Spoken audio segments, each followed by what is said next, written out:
Hey, it's Justin. We got some treeing Walker coon hounds at the dog park. And there's my guy over there. You don't see too many of those.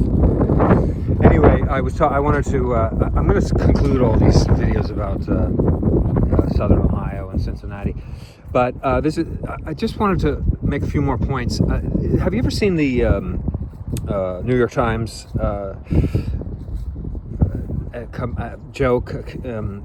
Cartoon where there's a guy from New York and he's saying, expletive you with his middle finger up, and in the caption it says, have a great day.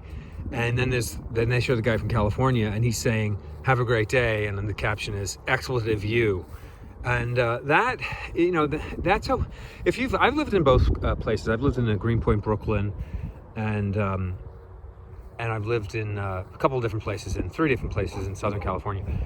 And I feel like that really rings true when you live on both coasts. It's one of those weird cliches that it's so, when you live there, you're like, God, they're right about that. What is that?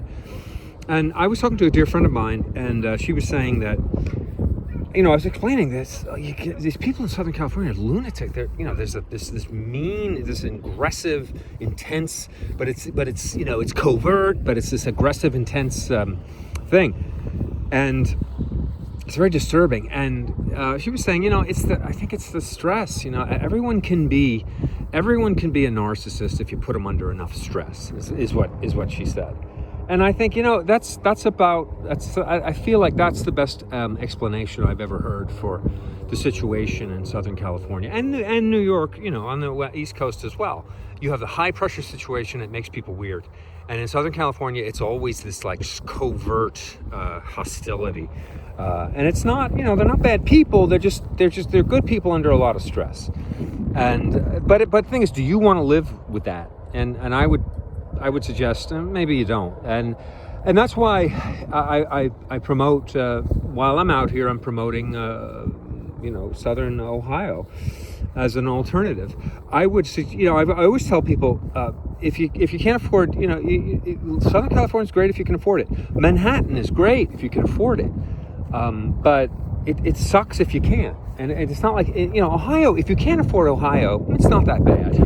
You'll be poor, but it won't be the end of the world.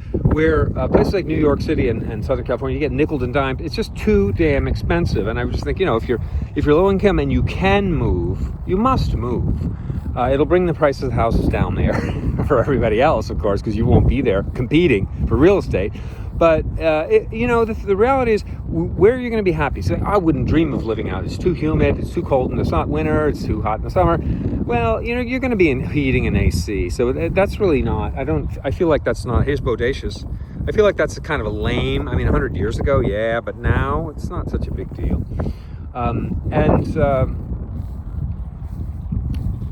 So I just think if you're low income, and you're looking at, you can't get a loan, or you're looking at stuff, and you're like, oh my God, it's going to be 50% of my income to buy a house here.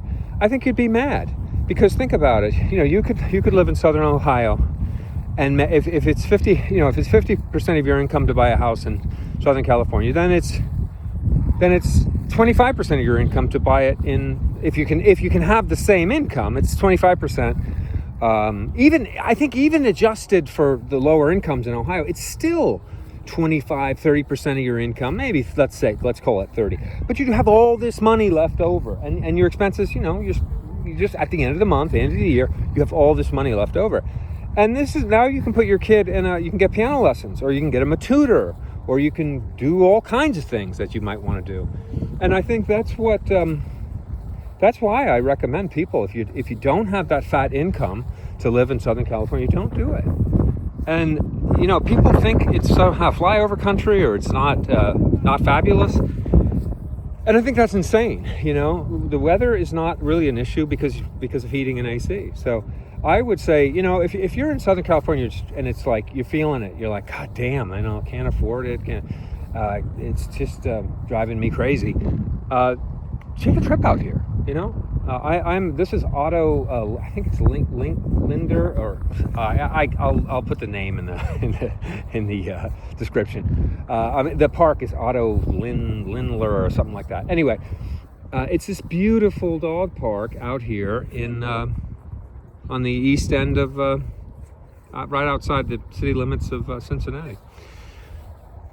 And it's just breathtaking. It's just the most beautiful place in the world. Everything's coming in, you know, everything's, I mean, certainly at this time of year, it's extra special because everything's in bloom, or almost. This one is. Anyway, I want to thank you for listening and watching, and I hope you have a great day. And I hope you'll consider other options if you're struggling California. Have a great day. Bye-bye.